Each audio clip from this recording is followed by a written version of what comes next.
ये समझते हैं कि एस्टेब्लिशमेंट सुहेल अफरीदी की नामजदगी पे नाखुश है, बल्कि ऐसा नहीं है कि बल्कि मौजूदा रजीम के ताकतवर हल्के इस मामले पे बड़े नाखुश हैं कि अली अमीन गंडापुर को जब उतारा गया तो उनकी ये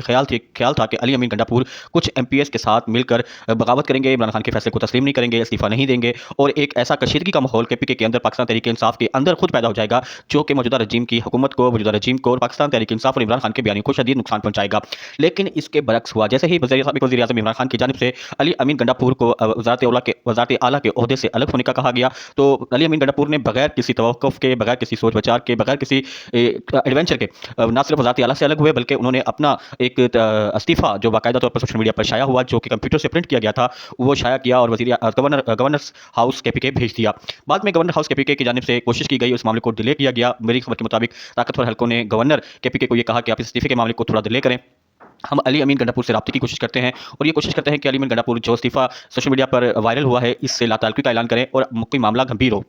और पाकिस्तान तहरीक इंसाफ के अंदर इख्तलाफ का कोई मामला खड़ा हो जाए और कुछ एमपीएस को लेकर अली अमीन गंडापुर अलग ब्लॉक बना ले। लेकिन अली अमीन गंडापुर ने इसी कोशिश के नतीजे में, जब उनसे कोशिश की जा रही थी और उन्हें मनाया जा रहा था और उन्हें कहा जा रहा था कि ताकतवर हल्कों की जानिब से कि अपना इस्तीफा वापस लें, हम आपकी मदद करेंगे, आप अपने जो हमायत याफ्ता एमपीएस हैं उनका ग्रुप अलग बनाए, हम आपकी मुकम्मल हमायत और मामलत करेंगे और जो अपोजिशन के अरकान होंगे वो आपकी वज़ारत आला पर इत्तफाक करेंगे। लेकिन अली अमीन गंडापुर ने इसके नेक्स्ट जो काउंटर अटैक ये किया कि उन्होंने तमाम पाकिस्तान तहरीक इंसाफ की क़यादत को वज़ीर आला हाउस तलब कर लिया। वज़ीर आला हाउस तलब करने के बाद तमाम एमपीएस को बिठाया और बिठाने के बाद अपने इस्तीफे का ऐलान किया, इशाया दिया और न सिर्फ इशाया दिया बल्कि सुहेल अफरीदी की मुकम्मल हिमायत का ऐलान कर दिया। ये